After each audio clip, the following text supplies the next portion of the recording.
I'm leaning towards the Earth is just for you to know. I'm leaning towards the Earth is flat because I think that makes the most sense. Um, but I don't want to be too firm in either way. I'll make it. I mean, if you're paying attention, you'll see like, oh yeah, he probably does believe that. Because I've watched quite a few of your interviews, and I'm like, man, that all that makes so much sense.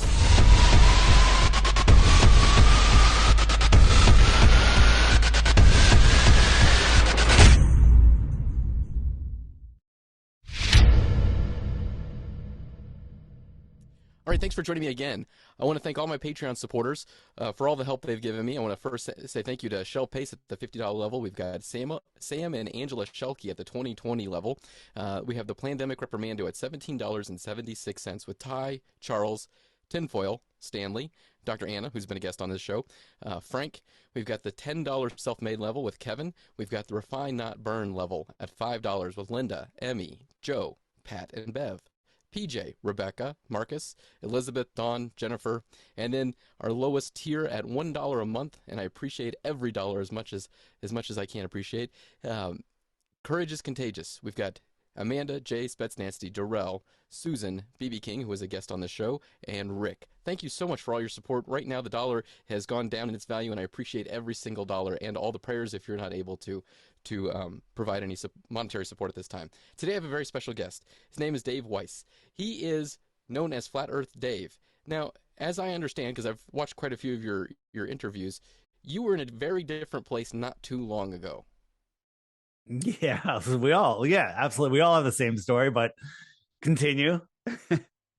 And so if I remember right, you had said, and it shocks me because if we talked 2 years ago about, let's say, food, I would have been in a similar place. Like, no, you got to eat your veggies, you got to eat your fruit. And you were, I think it was in 2015, you had said that, and correct me if I'm wrong, but you had said the Earth is round, and you refused to look at it, and then all of a sudden you kick that door open, and here you are.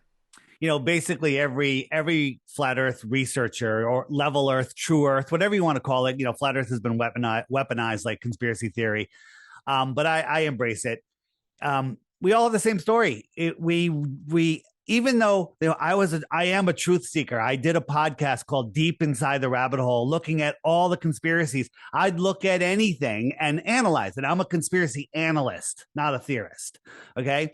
And when Flat Earth came up, I'm like, I'm not looking at that. That's stupid. That's not worth my time. And that's what we've all been programmed to do.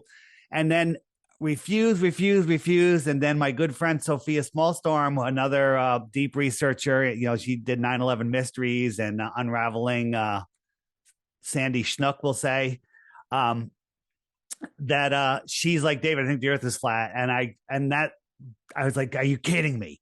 And then I went in with a closed mind. I went in, when you investigate something, you say, okay, what is this? And you look at the facts. I went in going, flat earth is stupid. The globe is real. Let me prove it. Let me disprove flat earth and prove the globe.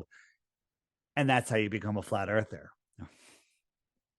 That's interesting because, we talked a little bit beforehand, and I'm not convinced one way or the other totally.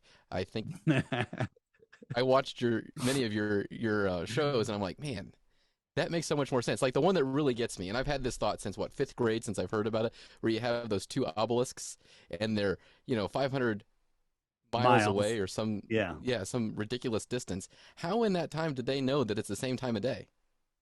Because they had a tin can with a string, and they pull it really tight, and they were talking to each other through the tin can. If you wait for high noon, high noon is whether it's flat or round, it's the same time. Well, no. If he's east or west, high noon is, that much mileage different. You have to wait for the earth to rotate. So as you walk west, it's getting earlier. But high noon for each person 500 miles apart the shadows will be the same. At high noon. But high noon isn't the same time for each of them. If he's 500 miles away, later, it's 30 minutes different time. Yeah, and then an hour or however long, 30 minutes, like you said, then it's high noon here. And so how do you transmit the voice that, hey, measure now, when it's been a 30-minute lapse of time? Right. And how did they measure it? They measured it by by what he counted his steps, right? That he counted his steps. And for those of you that don't know, Aristophanes figured out the sphericity of the Earth by measuring these two posts a mile apart. I mean, 500 miles apart, and his had no shadow right here. Here, Aristophanes is right here, and here's his buddy, and you can measure the length of the shadow. Do some great math and perfectly good calculus, and there that gives you the shape of the Earth. And Carl Sagan, he wound that into our heads in the show Cosmos. Like, oh, Aristophanes did it. But the truth is, on a flat Earth with a close sun, here's Aristophanes, here's his buddy, here's the stick shadow. It's the same equation. We'll figure out that the sphericity of that flat table. I don't know if I'm a little older than you. Cosmos was big when I was in college, and Carl Sagan was there, and this was a big episode. And he's talking about the sticks and shadows, and how if the Earth is curved, can one have a shadow and the other one not? But that's not true. On a flat Earth with a local sun, it works perfectly fine, and you could just do a little experiment yourself. Here's two beer bottles. The light is above this one. There's no shadow, and there's a shadow over here. You can do some math, figure out the sphericity of this flat floor. Okay, math is not reality. Well, you can make numbers say whatever you want them to say, as we've seen with Right. in medicine recently, and basically look back at any research project. And I was speaking to a guy who went to a master's program, and he said, yeah, we learned how to manipulate numbers to say whatever we wanted them to say. What's funny? People are so lazy that when they hear the Aristophanes thing, they're like, oh, that makes sense. And Carl Sagan said it. And, oh, great. But then if you could look back and you say, okay, Aristophanes 2,000 years ago figured out the sphericity of the Earth, the size, makes him a pretty famous mathematician. But all of the mathematicians that wrote books for the next 20 centuries never mentioned Aristophanes. Okay. That's like, writing a history of the Chicago Bulls and leaving out Michael Jordan. The only book, the oldest book we can find was it published in the 1900s. Wait a minute. It took them, 1900 years to write a book about this famous experiment that doesn't prove anything.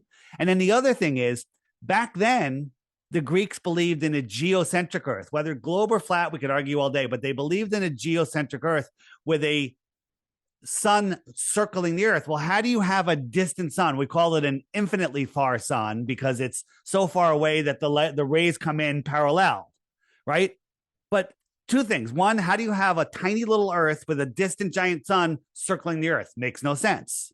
And the other thing is, nobody has ever seen parallel rays, ever. There are no parallel rays, ever. So what made Aristophanes think that this impossible giant sun at an infinite distance is circling around a tiny little speck globular Earth? The story doesn't hold up. It's nonsense. But people don't want to use their brains and actually think it through and look at the evidence. Aristophanes proves the Earth is flat, if you ask me. Well, and again, I'm looking from that half in, half out of the door. I think it's a wash. It's a null hypothesis that's proven, because you can't, because if the sun is closer, like you're saying, if it is, which we could say we don't know. Go outside. I think you can show that it's not far. Yeah, go outside and look up at the sun. Look at the sun with a clear head. Where is it? Okay. I was watching the sunset yesterday. Go watch the sun at sunset. If you're near water or a nice flat area, go watch the sunset where you can really look at it and ask yourself, how far is that? Forget what men have told you, what the Rockefellers have forced you to memorize from their ridiculous textbooks, and ask yourself, how far is that sucker? Right. And, I ask myself, I think the sun that we see is literally less than 100 miles away. Oh, wow. But that's the sun that we see. And that gets into a much longer discussion. But the sun that we see is very, very, very close. Yeah, that's an interesting idea, because these pictures you're showing here, it shows that those are not parallel rays. You can see, in the same picture, those are not parallel, and they should be. In physics in high school, we calculated everything as well. We just take the light source and say that it's so infinite away that all of the rays are parallel, but that's not parallel. I can see they're not parallel. Yeah. Um, if you watch, if people say, well, how does the sun set? And this is a simple way. This is that magnifying glass represents the atmosphere. And as this guy moves the sun away, let's go, move it away. You can see he's just moving it away, and it literally sets below. Hold on, I'll go again. Sorry about that. It'll set below the table. And this is a sphere on a fixed height Yeah. platform being moved away on a flat plane. Yeah. And it looks like it's going down. It looks like it's going down. Right. And people don't understand perspective first.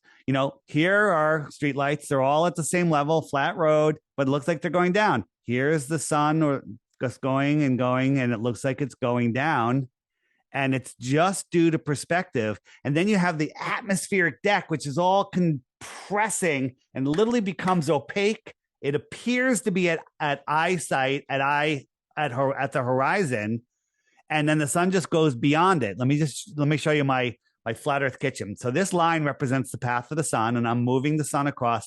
We're watching it from a celestial point of view. That means I'm watching it from the height of the sun. And you can see that whether this is clouds, a city skyline, mountains, it's above it. It doesn't go, it's level. Now I have a terrestrial camera on the counter at the other end watching the same thing. So we'll watch it from a terrestrial point of view. Same thing. Look at this line. If I said to you, is this line level? What would you say? You're like, no, it's sloping down. And I'm like, is this sun going behind or below this thing that looks like it's kind of at eye level? It's not, right? And it's just going away. Now look at this line. This line is level. This sun is moving away, level, right? And this looks like it's at eye level because everything merges to your eye level. Here's a real sunset compared to my kitchen. What's it going behind here? Now that could be mountains, but it's actually the atmospheric deck of opacity. And if I zoomed out, the space between where that sun is getting eclipsed and the water will literally just become one point. It'll become a line. I'm zoomed in on this. I have a question for you. I was asked by a friend to ask you this from the Navy, and she wanted me to ask you, and I think you're kind of explaining it here, but it's so when you're in a submarine and you're on the tower, and then you look through the periscope, you can see further from the periscope than you can from standing on the tower because the periscope stands up taller. Now, I think what you just showed, I think that explains some of it, but do you have more on that? Yeah. So people think you're taught that, because you're higher, you can see over the curve of the ball. That may or may not be true, but the ball's so big, how much higher you have to go to see how much farther. When you're looking out at the angular size, you have it's called the angular resolution limit of your eyes. So when I look down at the floor 6 feet below me, I see the length of the floor, but as it goes away, the floor rises and rises and rises, and it keeps trying to get up to my eye level, right? And there becomes a point where there's a horizon. Now, if the Earth was a ball, 24,901 miles around, I'm 6 feet tall, standing at the edge of calm water, I should not be able to see the surface of that water beyond 3 miles because there's a 6-foot drop at 3 miles. So the water, I should not be able to see behind it because there's a physical horizon. Just like it's blocking my mouth right now, you can't see it because there's a physical horizon, right? But on a flat Earth, the horizon is optical, and I'm going to show you that our horizon is optical, right? So if you get up higher, you're just increasing your angle of view, and it allows you to see farther, right? A snake on the floor in the Home Depot can't see as far as you standing up looking out, right? Because everything rises up to eye level, and then it mirages from there, right? If I was on a round Earth, yeah, I still shouldn't be able to see significantly farther unless I go significantly higher, right? On a round Earth, look at this. So if you're watching the sunset over the calm water, on a round Earth, that sun should merge with the water 3 miles from you because you can't see the surface of the water any farther. because the earth is dropping away. So where you see the sun intersecting the water is 3 miles away. You ever witness that? No. When you look at the sun, it's like, I don't know, is it 30 miles away, 20 miles away, 50, 100? It's not 3. Okay. But then there's a lot of stuff that goes on. Let me show you. I'm trying to find a specific video. So this boat is sitting there. As I zoom out, this boat becomes too small for you to see. Now, if I went up, I might be able to see it without zooming in because I'm increasing my angular size. So literally the bottom of the boat, the bottom of a building will disappear before the top of the building due to it has the lowest angular size from your eyes, right? Anything beyond 0.02 degrees is too small for your eye to see. The formula is anything that's 3,000 times as far as its diameter is impossible to see. So if you had a penny 3,000 pennies away, you couldn't see it because its angular size is too small. If you had something a mile wide, 3,000 miles. I got to look into that because you can't see 3,000 miles. That's the problem. Like a basketball, line up 3,000 basketballs, you won't be able to see the last one. Okay. You with me? You know, with that, if we could look at like a star, because I mean, stars are big, but we're told they're much further away than 3,000 times the diameter. Right. Well, so here's the other thing. I just want to show you a couple of things here. Now, you see this boat here? These waves in front of this boat are hiding the bottom half of the boat. And if you zoom out, you don't really see those waves, right? But these waves are hiding the boat. And if that boat went a little bit farther, you wouldn't be able to see it, okay? You wouldn't be able to see it because it would just the boat would be getting smaller and those waves in the foreground are staying the same size. I think this is the one I want to show you. So here's this sailboat and you got these waves in front of it and you keep losing part of the boat. You zoom out, someone's going to say, oh, it's below the curve. It's not, it's behind the waves. And if there's no waves, there's atmospheric, there's moisture in the air and it all just blocks everything down low. So I'm trying to find one where I have there's another. Oh, here we go. So look at this boat way in the distance. It's still there on the horizon. It's way past that boat. Okay. But I can still see it. And if you look carefully, you can still see the water beyond that other boat. Zoom out, they all disappear. Okay. It's flat. It's flat as can be. So no boats on the horizon, zooming in, zooming in, zooming in. Oh, there's a boat. Just comes out of nowhere. Okay. It just seems like it just appears at one point. It does. That's because this is how our eyes work. People have no idea how our eyes work. Okay. Yeah, I've seen you do a video of the sunset, and it's smaller, smaller, smaller, then just seems to disappear, which is that same phenomenon we just saw with the boat.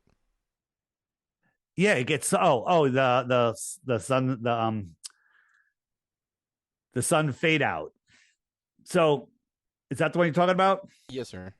Yeah, so let me show that for those of you that that don't know what we're talking about. Here it is. So this only works on a super clear day, okay? Super clear day. So I got a drone up and it's super cold. There it was literally freezing. It was 32 degrees actually that day. And the sun went down, down, down, down. Now, if we were spinning, it would just keep on going, right? Because we're spinning at a constant speed. But it went down, down, down, down, down. It stopped. It sat here. This is super sped up. It just sat here for 10 minutes. And it just took its light with it. And it disappeared. Okay? People go, well, I watched a million sunsets. How come I've never seen that? That's CGI. I've live streamed this. I filmed it 7 different times. I have the high definition up there. The thing is, the reason you haven't seen it is one, you weren't hanging out outside when it was freezing cold. You weren't at altitude and filming with a 4K camera. Okay? Because you can't see this with your naked eye. Right? It just takes its light away. That is wild to see. Yeah. And when people really start to understand, how we see and what the sun is doing, then you get it. But the problem is people are lazy, and they don't want to take the time. Here's what people say is, well, the sun, it would get smaller and smaller on your flat pancake Earth. And I'm like, okay, well, let's have a lesson in perspective. This train is getting smaller because this viewer is looking at it from the same level as it goes away. Okay. These lines are all level, but if you look at these red lines, look at these here, they're going down, but they're all level. But this is how our eyes see things that are above us. So here is a normal view, and then this is a what I call Muppet vision. It's a forget the word. You're looking. No one ever sees from the side. You never look at your side of your face, right? And so the sun is just going away, but it's dropping due to perspective. And this is what this person sees. Okay. So now if we take the train cars, they're already smaller because it's already away. It's already shrunk and it's just going away. Right. So here's a real world example, not just a cartoon. We got this ball and this ball. They're both the same. This one's 6 feet away, I think. Okay. And we're at the same level.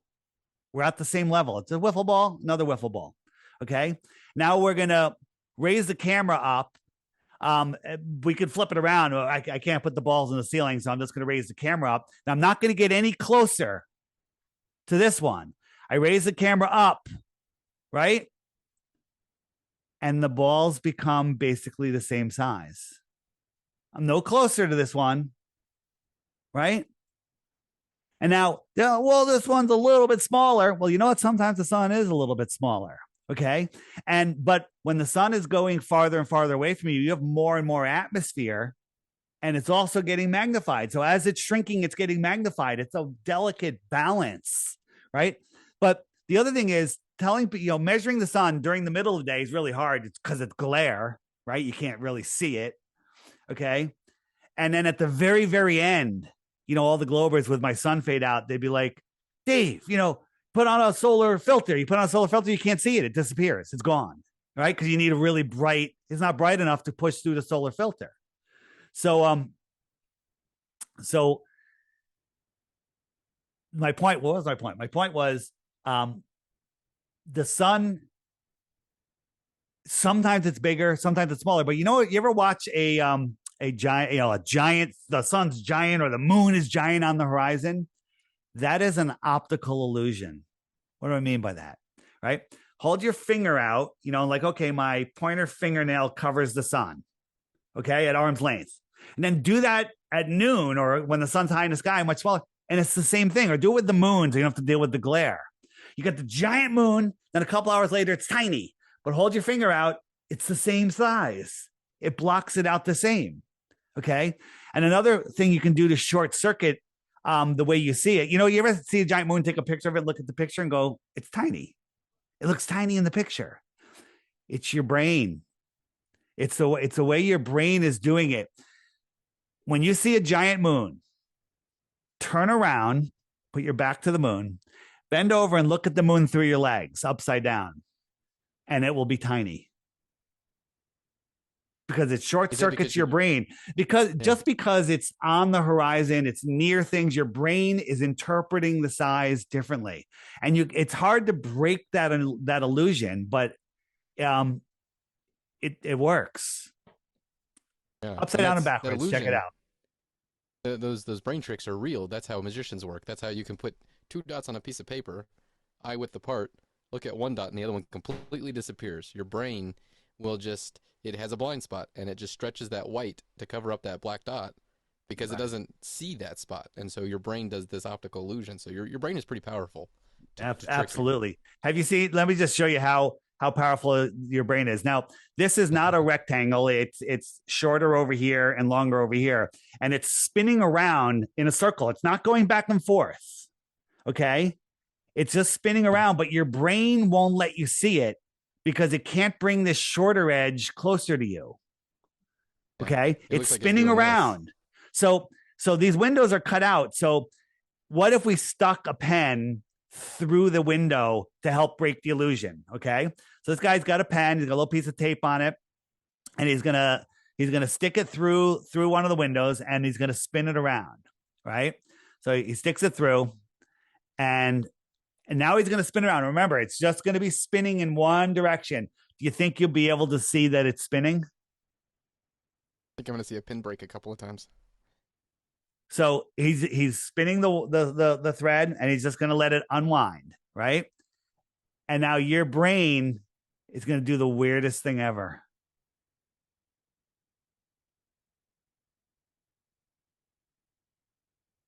Yeah, it's so weird. Okay, so unless you can touch it, feel it, measure it, or know for a fact the size or the distance, you can't make any positive claims.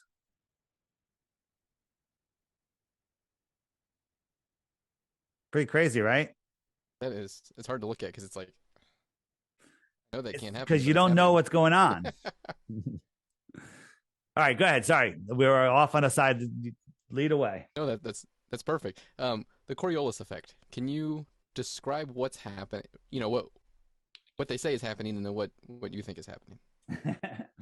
So I was on a show the other day, and I'm pointing out all the science, and they're just denying, and they're like, "Wait a minute, but toilets go backwards in Australia." Okay, they don't. Okay, they don't. Drains spin depending on how the water enters them. Okay, you got these hucksters at the equator that'll show you, they're on one side of the equator and they pour water in and it spins one way, and then they go to the other side and it spins the other way, and they go on the equator and it goes straight down. But if you watch as they pour the water in, they pour it on the right side of the drain, and that makes it go counterclockwise. And they pour it on the left side of the drain, and that makes it go counterclockwise, or vice versa, counterclockwise and clockwise, right?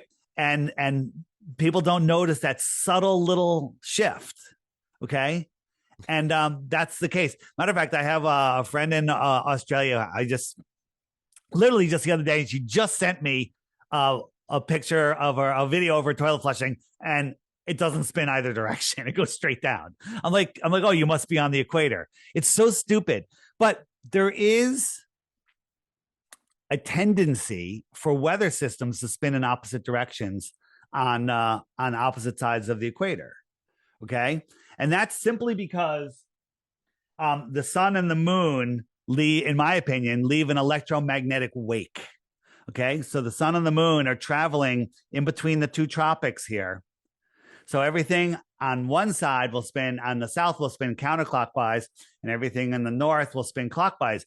Take your hand, roll it through a tub of water or whatever, a paddle, whatever, and then look, you'll get counter rotating vortexes. Has nothing to do with the movement of the container. It has to do with the energy moving through the atmosphere. And what people don't realize is that many times there's storms that cross the tropics and are spinning in the wrong direction, totally negating the idea of Coriolis. On the app, on the Flat Earth Sun, Moon, and Zodiac Clock app, if you hit the question mark button and you scroll down to Coriolis right here, second row, whole bunch of videos that will fully explain what's going on there, better than I could do right here in a podcast. No, that's actually a great explanation, and would explain too, because the reason I was asking is like snipers who do really long distance shooting, or if you're doing cannon fire, really long distance, 20 plus miles, you have to account for that effect, and that would make sense because these things are metallic, and if there's some sort of EMF. Yeah, the longest range shot. Someone just made the world record. I think it was 4 miles or 2 miles. I think it was 4 miles, actually. Whatever the distance it was. And we actually, Jaron from Jaronism actually contacted the sniper, and the guy's like, no, I don't calculate for Coriolis. Okay. So, wow. You got somebody in your scope, a mile, 2 miles away, right? And then you're like, okay, calculate your position, the angle to the equator, the rotation speed, and then you fucking move to the left. So hopefully the bullet will hook and hit the target. I mean, it's retarded. Now, You look up Coriolis, Google's going to serve you a guy that says that he calculates for Coriolis and show you a pamphlet that says it. But all the snipers, we've talked to many of them, they say they never calculate for it. What's that? I do have to say that the guy who told me this was a lieutenant back when I was a cadet. So there could be a reason there that he was telling me that. That what? That you do calculate for Coriolis? Yeah, he was in a fire direction control center, which is for artillery, and he was a lieutenant. I'll just leave it at that, and everyone knows what that means.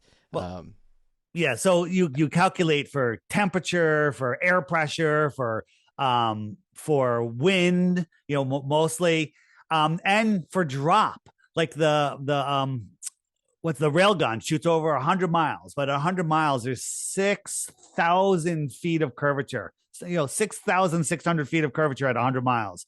That's over a mile of curvature. First, how the hell are they targeting the thing? Okay. Now that thing goes at whatever feet per minute or whatever. All they have to do is calculate, because if you shot the thing perfectly level and at the same time you dropped a piece of that artillery, they would both hit the ground at the same time. Okay. So the amount of time that it takes there, all they have to do is calculate how fast something drops. So use that formula and say, okay, it's going to take it 4 seconds to get there or 20 seconds to get there or whatever it is. And they're like, okay, we want to shoot it at an angle, an upward angle of a fraction of a degree, just to account for that drop, to make it go in a straight line across the plane. It's not shooting around a curve. Okay. And sonar actually proves that. Submarines sitting on the bottom of the ocean can see another submarine over a mile away. There should be a mountain of dirt, 6,600 feet. And the sonar climbs over the mountain, goes down, hits the submarine, climbs back up, comes back down, and goes to the radar, the sonar operator. I don't think so. Doesn't work that way. I know so. When I actually spoke to a submariner, and he's higher in rank, and he's not convinced that the Earth is a globe either, and he's circumnavigated the Earth. I was like, that's an interesting thing. Yeah, circumnavigation proves the Earth is flat. Yeah, and can you go into that a little bit? Because for most people will be like, oh, how can you say that? But there's a particular way that we've never circumnavigated the Earth, right? Yeah. So here's this is how it works. The flat Earth, you got your magnetic north. So I got a magnet here. I got a compass here. And look at the needle. The needle's pointing to the north. So now I'm trying to push this west. I have to keep turning. I have to keep correcting to the north because west is right here on the compass. So I'm trying to go west, and west is a circle. Now, this doesn't prove the Earth is flat or a globe, because it's the same in the north on both the globe and the flat Earth. I'm trying to go east. Look, compass is maintaining its north. East is a circle. I came right back to where I started. Now, if I try to dead reckon, so I'm pointing west right there. So that stick is west, and I'm going to follow the stick instead of my compass. I'm already going south. South is every direction away from the north. Okay. These are all south.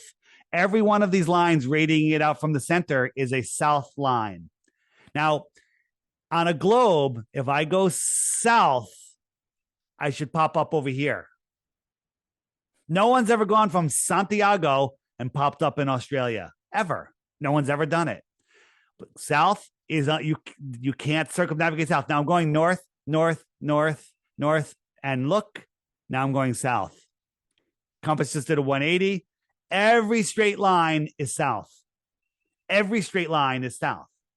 People go, well, what, no one's ever circumnavigated north to south. And a lot of people love bringing up the sailboat race, the Antarctic sailboat race, right? Where they supposedly circumnavigate Antarctica, but they're using GPS. GPS is telling them how far they go, but in the South, GPS doesn't reckon with, if you use stars as navigation or, figure out how fast you're going. You're like, wait a minute, it has us going at 3 miles per hour. These boats go 20 to 25 miles an hour. Okay. But on their website, from Johannesburg to Brazil, just this leg of the race is 32,000 miles on their website. What's the circumference of the Earth at the equator is 24,900 miles around.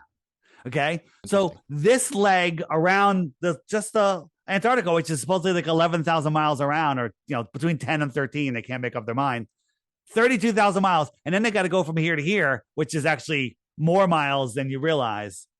Okay. It's all nonsense.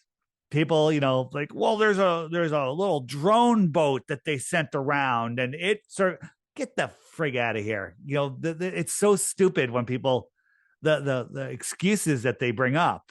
Okay, these boats don't go 3 miles an hour. Okay, they go 3 miles an hour when they're tied to the dock. All right, right.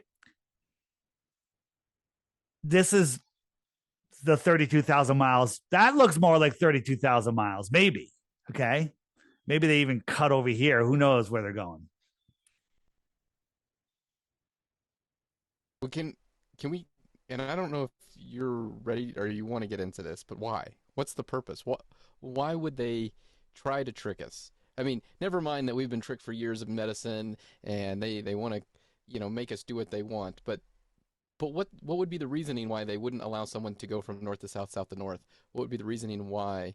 Um, just why? Why would they do it? Why would they do it? How Yeah. would they do it? Right? Why? Let's let me show you a quick thing. So here's the map of the world, and we're going to cut out just this section right here. Okay. And now we're going to cut that out, and we're going to wrap it around a sphere and say, this is the whole world. This is all that there is. And you're not allowed to go south. Okay. What if the world was set up like this? All of these ponds, each pond is a different world, and we live here in the middle of this pond. And they did the same thing. They cut it out and they wrapped it around a sphere and said, this is where you live, and you're not allowed to explore south. How would you know that there's anything else out there? That you're at the center of creation. Okay. So the globe is a prison for your mind. Okay. They want to trap you. This is here. The bottom line is this is a spiritual war. They want your soul, and they're fishing for it with the soul lure system. Okay. Just a And quick they're aside. making up. Go ahead. You want to say something? Well, one thing I've never understood, and if this is a three-dimensional system or four-dimensional system, really, with um, like in an atom, you've got the center, you've got different clouds, and we say that the electrons are in this, they're approximated in this space. But in the solar system, they're all on the same. Every planet is in the same plane. That makes no sense to me why they're in the same plane. Because if gravity is the way they explain it is and everything, then it should be in a valence like an electron. It should be somewhere in this area, and we should find that planet circling anywhere in that area. But they say that they're all in the same plane. The whole motions of the stars are absolutely insane, right? We're spinning, corkscrewing through space. We're spinning, we're orbiting, and we're chasing the sun, and that entire thing's moving sideways. Okay. Versus a flat Earth where all of the stars are fixed above us, turning around a central point, which we call Polaris. And when we look up, we see this. If this was true, this is what we would see. Okay. It's retarded. I'm sorry. It's just absolutely retarded. I'm bringing back that word, by the way, because they've taken it from us. Because if people use the word retarded, they'll start to realize that the heliocentric model is retarded, and they don't want to tie those two things together. So I didn't mean to derail you from your No, spiritual it's all warfare, right. 'cause It's I all do right. believe it is spiritual warfare. So there's divine law, which is the law of God. There's common law of the land, and then statute law, admiral maritime law, which is the law of the sea or man's law, right? In order to convince man to give up his divine rights and your common rights, you have to convince them that they're not divinely created. Okay. They're not divinely created. And So that would be a position where, let's say, the state gives you rights rather than protects the rights that you already have because you're human. nobody gives you rights. You're born with rights. The state tries to pretend that they take your rights and that they grant your rights. They don't. The only rights they can take away are the ones that you, what do you got there? Constitution and Declaration, and these say Yep. that exact thing, that our rights are given to us because we are created, not because of the state. And the state is there to protect those rights. And when they stop protecting those rights, it is your duty to dissolve those bands that connected us Yep. and form a So new government to protect those rights. so if you've trapped people's minds, so your thoughts create your reality. Your thoughts create reality. You are responsible for all of the good things in your life and all of the bad things in your life, because people don't realize this. They don't want people realizing this, that the vibration frequency of your thoughts attract whatever that vibration is to you. We live in a magical, amazing realm where your thoughts create your reality. Okay. You are solely responsible for your life. Right. And all the things that you have in life are because of the way that you think. Right. People that live paycheck to paycheck live paycheck to paycheck because that's how they think. Okay. People that think the world is horrible, well, that's because that's how they think. Right. Two people can watch the same event and one people go, oh my God, that's awful. And the other person goes, oh my God, that's amazing. Right. And it's all how you look at the world. Right. And so your thoughts, if they're limited, like my thoughts expand outwards. I know that there's infinite land, infinite energy, free energy, infinite food. I mean, food, right? You stick a seed, 100-year-old seed in the ground, water will fall from the sky and food will grow out of the ground. Don't tell me there's a food shortage. There's a gardening knowledge shortage. Okay. People have no idea how this place works. So if they have you in a ball, and they say global warming, we're running out of land, we're overpopulated, when every family could have an acre in Australia and rest of Australia, half of Australia would be empty.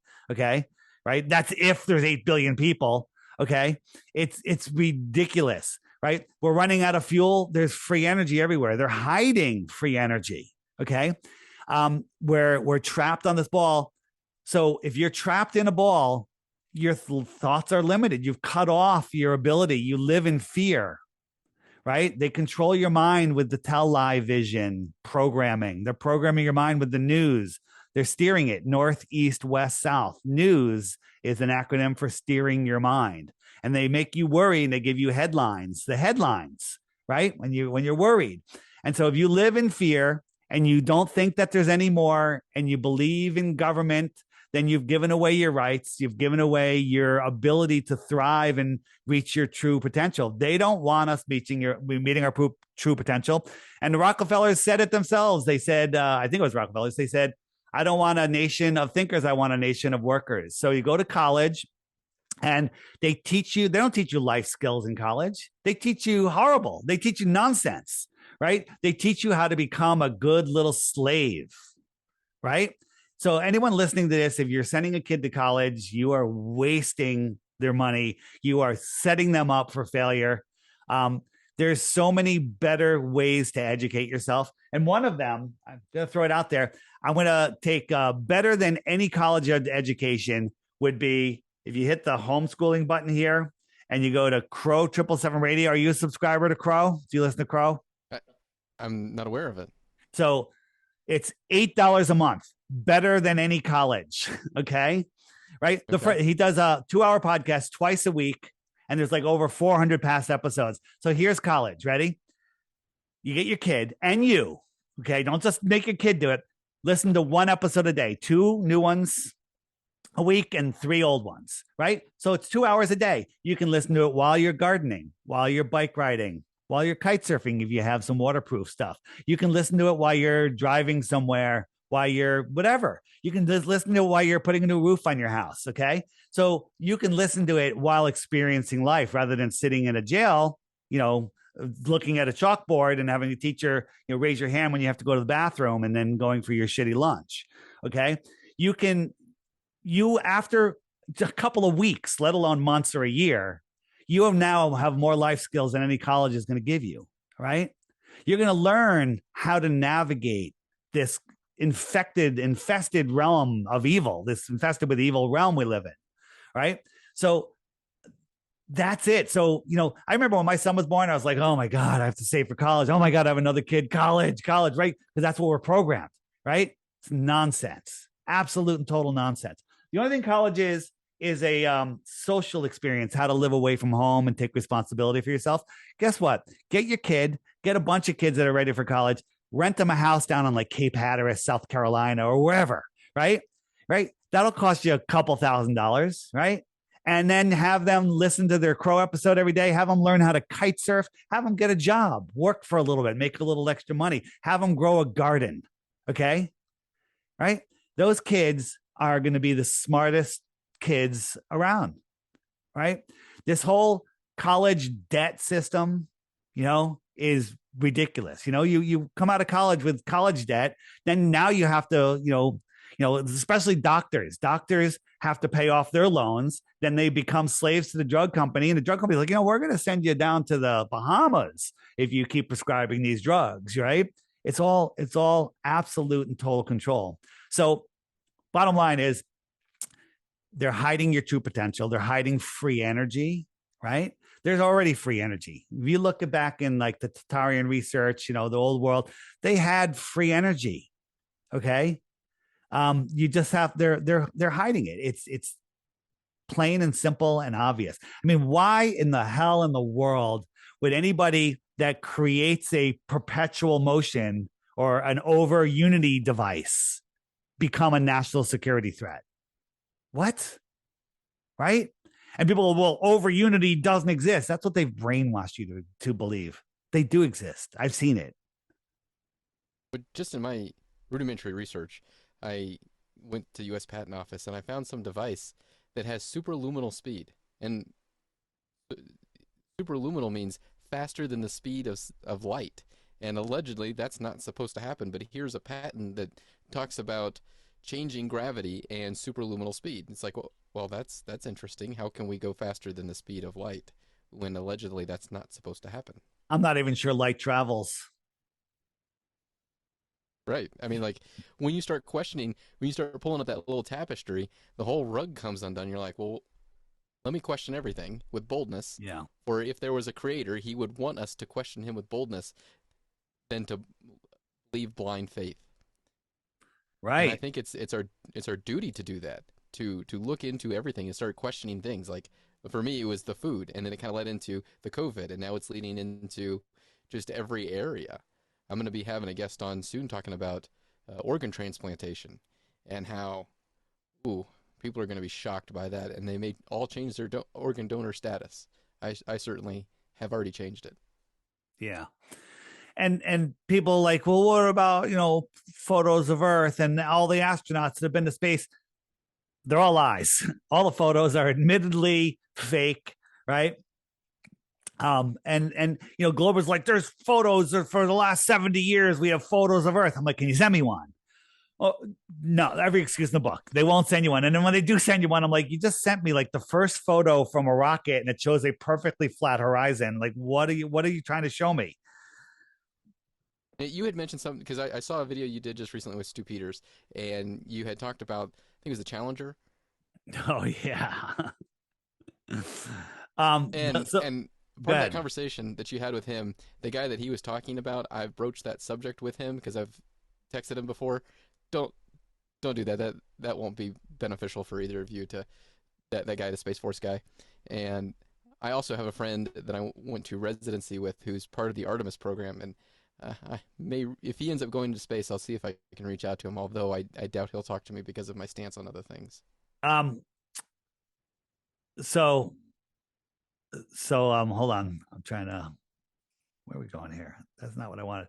I'll get to the Challenger in a second, but since this came up, I'll show you. This is the external tank. Have you seen this? Yes. Have you seen this? This is wild. The external tank. So they look. They're showing you that they're looking out the window. So it's being filmed from the shuttle that's going up.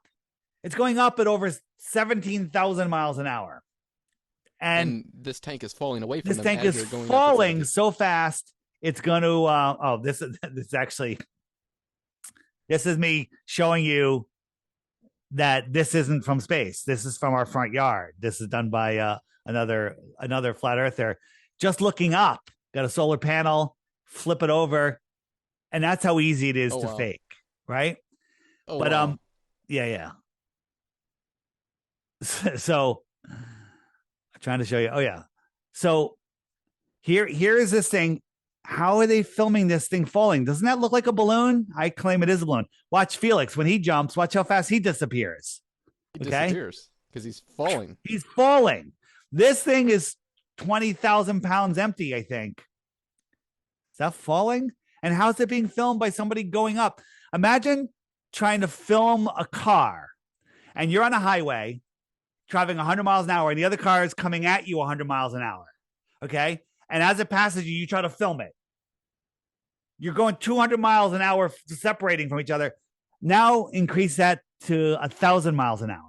You can't even fathom it. That just went by. And yeah, so we're watching this, and then all of a sudden we saw this thing. What is this? A cow?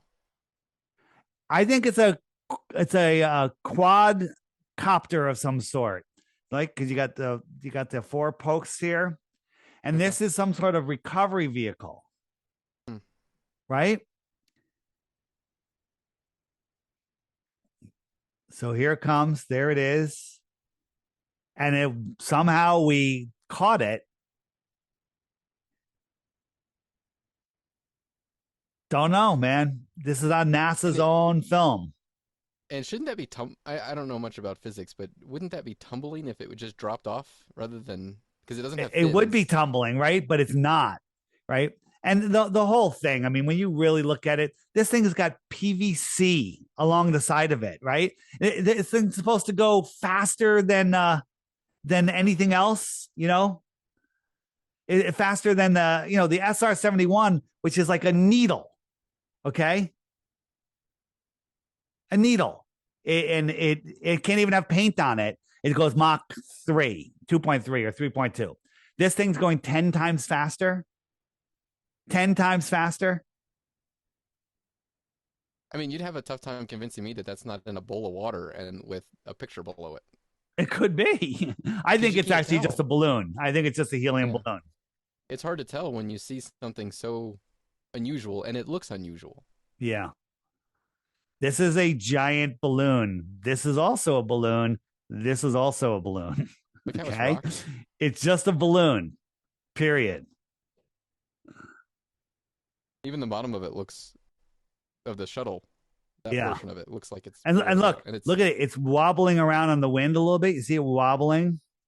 Okay. This is just a little fireworks show. It got bright lights here and some smoke, maybe a little bit of thrust. Okay. And it's just floating up and away. That's it. And it's leaving a heavy smoke trail. Now, all of a sudden, rockets don't have smoke trails. What's going on there? Yeah, that's interesting. Yeah. Where you can see the cone of fire sticking out with no smoke. Yeah. And this is a docking maneuver. Okay. Check this out. People want to believe that this is real. So hold on. Let me get a little farther. Jump. Oh, yeah. So watch this. They're going to film this. This thing's going 17,500 miles an hour, and it's doing this back flip. You're supposed to believe that? It's cool. It's like mind-blowing. Like, wow. And what my understanding is if the atmosphere is rotating with the Earth, and you have to be out of the atmosphere, I mean, the angular motion of a molecule of oxygen could be going at what kind of speeds? Can you imagine?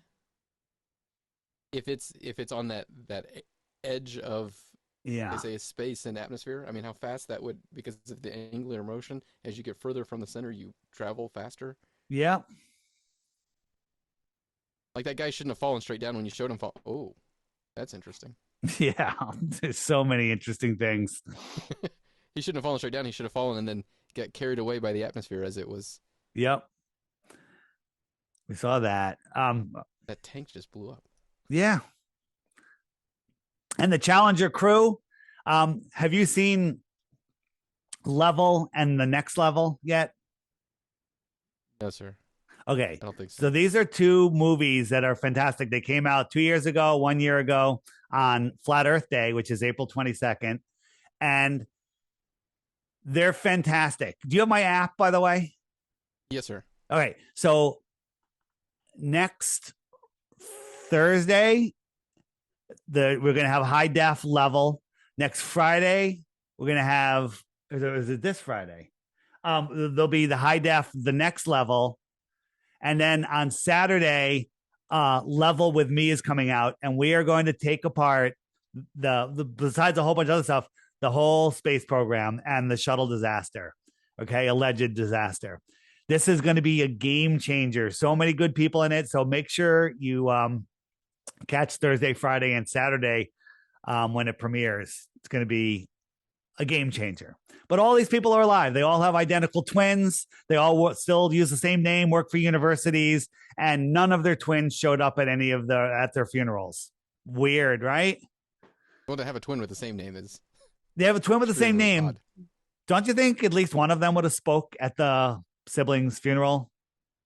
Nope. Unless they were just too shook up about the whole thing. Yeah, that must be it. That's a good Glover excuse right there.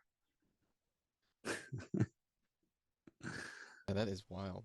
Yeah, I have seen a a few minute thing of that and how they have the same name and how they speak the same and they same motions and say it's yeah. There's all sorts of stuff.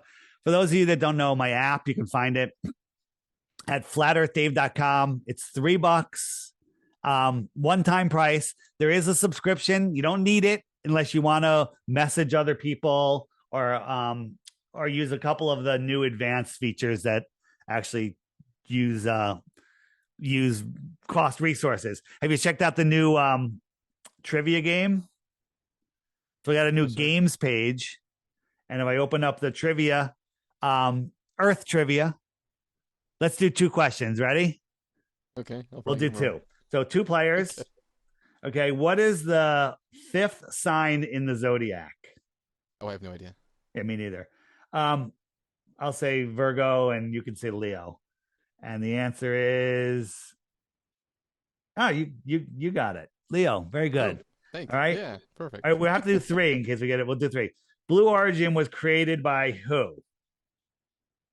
I'm not sure what Blue Origin is. Blue Origin is the space program. The not SpaceX, but Blue Origin is the other one where Captain Kirk went up into space. Oh, is that Bezos? Jeff Bezos, correct. So we'll both pick Jeff Bezos. We both get that right. And it goes on and on and on. So, and then we say, and I got 50% right. You got 100. There you go. Nice work. And then the next game that's coming out, oops, that's not what I want to do. The next game is going to be amazing.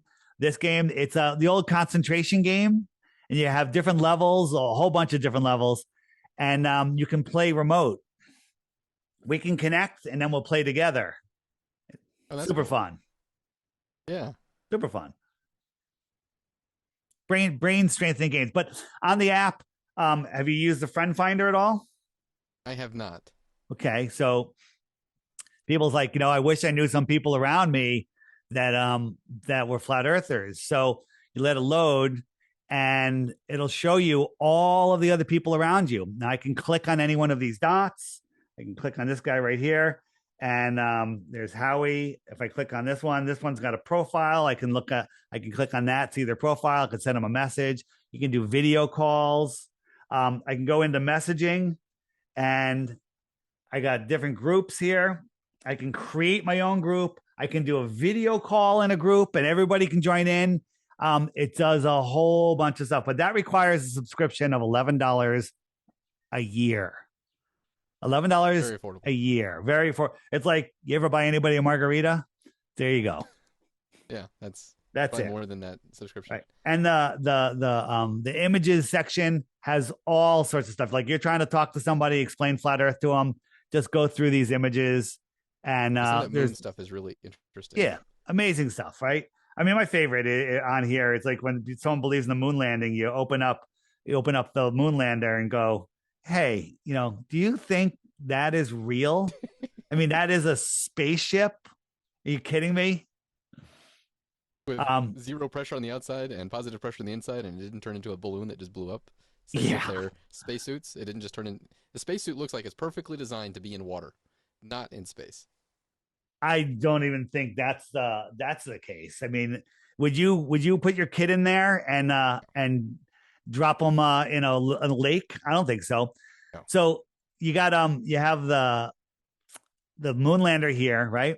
So let's just go forward to a couple images, right? Pretty cool. Well, this is on a set, obviously.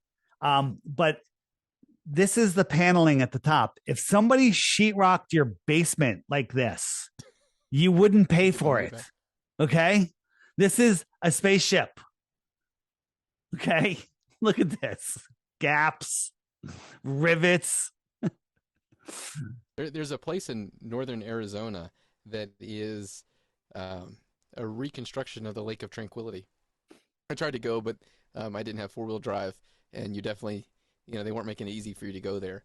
But if any of the listeners get a chance, go check it out. There's a reconstruction of the Lake of Tranquility where they used to allegedly film some of these lunar things. So you see the rocket thrust the nozzle right here, and the moon is all made of powder, but it didn't blast a crater below them. Okay, so now let's watch the launch. Okay, so here you go. You got the thruster here. This is when they're leaving the moon. Okay, the thruster's down here. Okay, and then wait a minute. Where's the thruster? Stayed there. It left the thruster there. Who panned up? How did they get the film back to Earth? Okay, what was it? Just an explosion, and then the thing just floated up and met with the orbiter. Is there any pictures of inside the LEM? I don't think so. There's two grown men in there without no seats, right? So if you're in there and you're in space, so there's no resistance, like a boat in the water has resistance. If you and I were on a rowboat and we moved around, the boat would start turning. It wouldn't stay in its orientation. If this guy hiccuped, sneezed, the thing should go cartwheeling through space. What would be interesting to see is if there's a space inside there, that rocket that's at the bottom should probably come up inside of the space where they're sitting, in between them. Because that's a huge nozzle that was sticking out of the Well, it's below. It left it there, right? And then we have our perfect boot print, doesn't match. And then the Globers are like, oh, they wore like snow boots over them. I'm like, oh, they have an extra set of boots over their boots. Look at these stupid friggin' rain boots, right? How come an astronaut doesn't explode? Go Google like soda can in a vacuum chamber, okay? Before it becomes a vacuum, it explodes. How come they don't explode? Right, it's a big Ziploc baggie, basically. Right. And there's nothing to hold them in. You'd need, I don't know if anything could withhold that. They're in a friggin' snowboarding suit, right? It would explode. You have a Poland Spring, a bottle of water half full or whatever, some air in it on an airplane, just by going to altitude. And when you open it, it's like, and that's just the tiniest change in pressure. Okay. Absolute insanity. And that rover, the LEM had a car in it with rubber tires. Okay. And an umbrella. Oh no, I'm sorry. That's a antenna. Yeah. And beach chairs. Oh no. Those are $100,000 chairs. Okay. What's interesting is the technology they had to drive that, I guess, electric car, because there's no air to have a combustion engine. How come it took them so many years to make an electric car if they had that thing? And where are the batteries? Yeah. Right? The amount of batteries and weight that you would get from those batteries. And when we crank up the levels, why is there a box around the Earth? Why does that have a box like it was photoshopped? Why is that? These are things that make the normies, if you will, go, that something's not right. Yeah. Well, even how he's even lit up. Because if he's in the shadows, which the sun's coming in. Oh, they're talking about it's reflecting. There's a whole Mythbusters, which are basically just paid shills. They did this whole breakdown of why he's lit up like that. It's just nonsense. Absolute total nonsense. Shadows, right? You see on so many of those. Here are all of the landing spots for all of the moon missions, right? But then we have a picture with the Earth over here. Wait a minute. If the same side of the moon is always facing Earth, The Earth would always be above you between 11 and 1 o'clock. It would never be on the horizon. Oh wow. Okay. Can people look and see something on the moon where they allegedly landed now? Oh my Any God. remnants? The stuff they just show like a little line. They show just such garbage. It absolutely shows nothing whatsoever. Okay. Um, hold on, I got another one. So we have where is it? We have where is it? I want to be respectful of your time. I So got we can go time. I don't we know can if you go do. we can go a few minutes and then we'll wrap it up. Okay. Um I could do I this all had day. go ahead. Ask me why I'm looking for something. You No, talk. no, just um, you were mentioning how they've looked up there with telescopes and things, and they haven't really seen much, just little bits of things here and there. Right. They're just showing you nonsense, basically. They're like, see this little dark spot? That's the lander, Crazy. I had one that just shows you the really go. Oh, here we go. So watch. Now the sun is where? Off to the left, right? So we're watching him, and when panning to the right, panning to the right, panning to the right, and now his shadow is kind of going like the sun's behind the camera all of a sudden. Right. Okay. And then we're panning and we're panning and we're panning. And now the sun is over there. How did the The sun get sun's on the other side of him? wow. Wait, and what disturbs me is if I was in space and I was, in a spacesuit that's protecting my life, I would not be doing the things that he's doing where I could get a hole in my suit. I Right. may be just a bit of a chicken, but I wouldn't be bouncing off the ground and flopping back and forth and trying to pick something. I'm like, well, it's gone. Forget it. Look, You this is know? just slowed down. They're hanging on wires. I think in this scene, they actually have a big balloon, like, a 15 square foot, wide balloon, making them weightless so they can move around. Right. Kind of just like that. I mean, because if Look, he just he stabbed dropped himself his on that hammer. He pole, can't pick it up. The guy, he's trying to yeah. pick up his hammer and he can't pick it up. He's trying to get that. I can't get it. I can't get it. If he would have just speared himself on that pole, he'd be dead because Yeah. his suit would Yeah. Nobody be like, well, cares. Nobody cares. And this guy, he's the one that was left up in the orbiter, right? He's just showing you stuff and then something floats away and the camera pans up. who's Who's panning the filming camera? him? Who filmed him? Who just filmed that? Yeah. He was in there alone. Yeah. I mean, it goes on and on and on and on and on, and they want you to believe this is what's going on. They got these batteries and this, and it's, from light to dark, it's like 500 degrees difference, right? Go ahead, get in this, drop this guy in Death Valley for a couple of hours and see if he can live there with just like 120-degree temperature. Okay. Put put somebody in here and put him in a vacuum chamber. You know why NASA never only put someone in a vacuum chamber once? Because the guy almost died. Yikes. Yeah. Mark Sargent's got a challenge out there that he will go in a vacuum chamber with an astronaut in a spacesuit, if they're willing to do it. No one will bite on that because, you can't do it. First, you'd explode. No one wants to pay attention to that. They're like, Right. oh no, it's got different layers of mylar and it. Bullshit. But what Okay. keeps it in? Nothing. Mylar still will expand, even if it's really Yeah. tough mylar. Even It if will it was expand. a armored suit of steel, it's going to explode. You've seen the train car implode. Yeah, even steel will explode. I remember watching. Oh,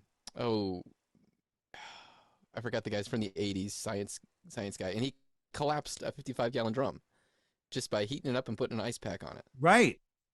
Right. And the reason I don't do it the other way because it's too dangerous. It'll explode and kill everybody around you. Right. Yeah. This is the lander coming back to or the orbiter coming back to the lander or whatever. Um, really? Look at this.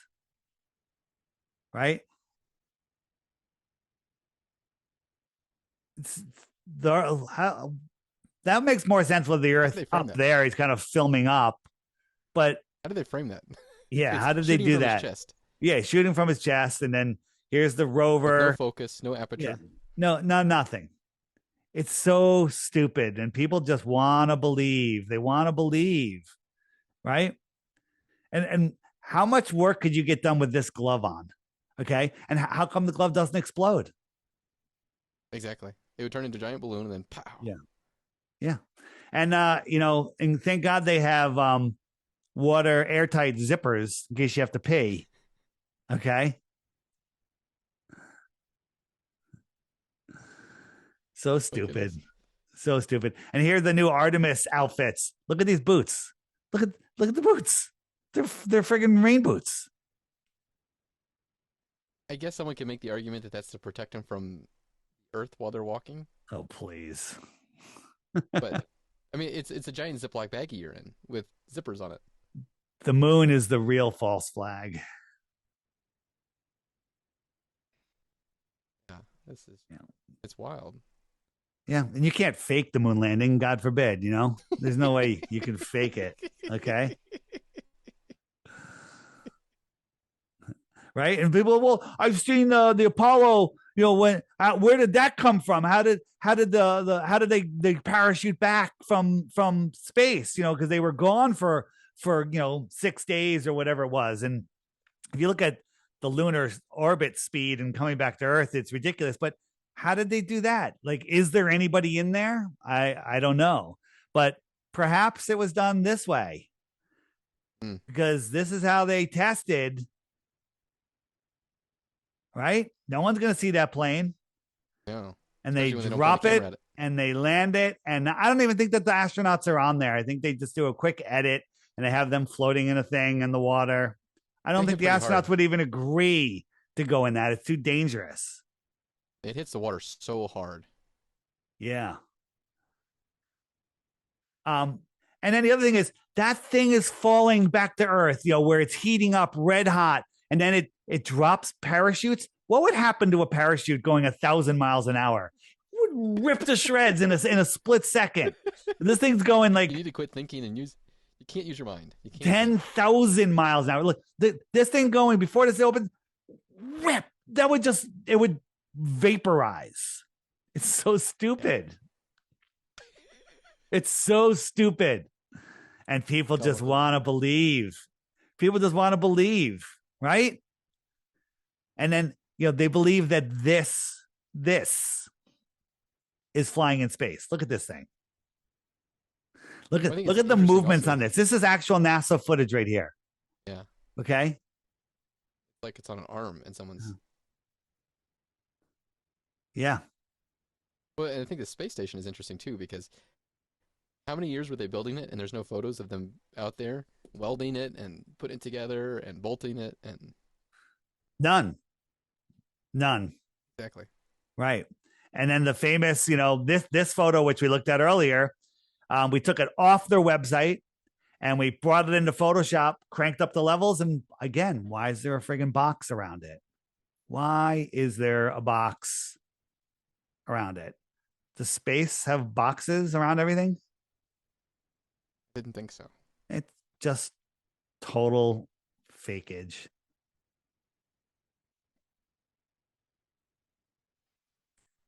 So again, you catch NASA lying once, faking it once, then you can unwind the entire thing. Why would they go to this great expense? Because the globe lie is the most important deception that they have. Because without it, people will figure out our true importance, our true position in this world, and would all the governments would fall because people would start ignoring them, as we all should. Right? People are like, oh well, there's nothing I can do. I'm just one person. um, you know, and the answer is no, you're not. There's plenty you can do. And just by disconnecting, unplugging from the heliocentric matrix and doing your best to wake up other people, I think a purpose here is to figure out this place, expand the mind of the creator, because we are all part of the creator, right? And your job is to navigate this place and help others too that are willing to listen. So, that's my mission. That's why I walked away from everything to do this, because this world is going to hell if we allow it. But, George Orwell said in his book, the vision of the future is a boot stamping on a person's face forever. And the moral of the story is don't let it happen. Well, that's what I'm doing here. I'm not going to let it happen. And people say, "Oh, Dave, with all of the insanity that's going on in the world, the trafficking of children and the boogeyman, thing that they're doing and all of the stuff. Why are you talking about flat Earth? Because flat Earth is the key to it all. When you understand that you don't have to participate in any of this, when you understand who you are, really where you are, the true power of your mind, when you understand that nobody has control over you than in your imagination, when you understand that you have everything that you need, it's all available if you just know where to look for it and how to navigate this world, then everything changes. One person awake and aware, connected to source, is more powerful than armies and armies of disconnected nonsense.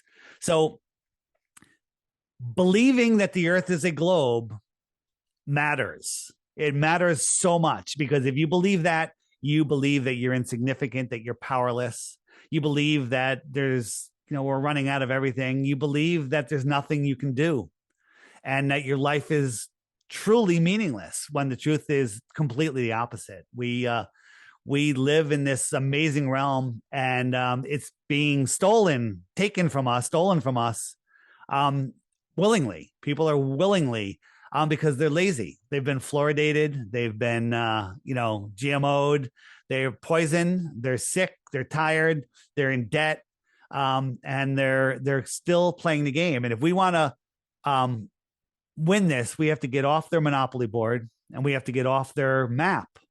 We have to realize our true place in this realm, and we have to take back our power. And the way they control us is with the globe lie and their fake money system. And that's why, I'm a fan of alternative ways to, have currency. The easiest, best, most powerful thing, on some scale, is just trading with other people, bartering with other people. The energy behind that is amazing. It literally lifts your spirit. And then, but that doesn't always work, because you need, like that person doesn't have this and you don't have any credit, where you need some sort of currency. And there's digital currencies, not the CBDC. That's slavery, right? The central bank is digital currency. There's other currencies out there, cryptocurrencies, not Bitcoin. Bitcoin, again, is a great idea, but it's not, it's in my opinion, it's not, it's totally trackable, and you want an anonymous source. So there are other ways on the app. And this is not investment advice or anything, but on the app, if you hit the shopping cart button and you scroll down to, where does it go? Oops, wrong thing. You scroll down, my phone just froze. Here we go. Where is it? Scroll down to Epic Cash and Pulse and Hex, if you're familiar with those. All I say is just learn about them. Learn about them. Don't spend any money. Learn about them, or spend some money, right? Learn about them. Look at what's going on with these things. I think that these two things are the key to us breaking free of their control system. I agree. I did some speculation in Bitcoin and made some money, but I'm leery of it now. But I think it's probably good to have a little bit of a lot of different types of coins: Sure. silver, gold, Looking, food, water. Yep. Ways to keep it yours, and training on how to do that so that you don't hurt There yourself you or go. your family. If you look at Epic Cash is what Bitcoin would be if Bitcoin was created today. It's completely private. It costs a fraction of a penny to send money, any amount, anywhere. Nobody can ever see what you did. And it's super, super easy to use. And it's just going to get better and better. So, that's all I got to say about that. Yeah, and one other thing I want to do a quick little plug. Check out my link below. But Harvest Right freeze dryers. It's a great way to have food preserved for up to 25 years Oh, if you nice. do it properly. And they teach you how to do it. You can freeze dry meat. I call some things weak food, but ice cream is a great weak food that is really good for morale when you're having a rough time. Fruit is delicious. The kids will love it. It gets so much sweeter. But take a look at that. See if it's right for you.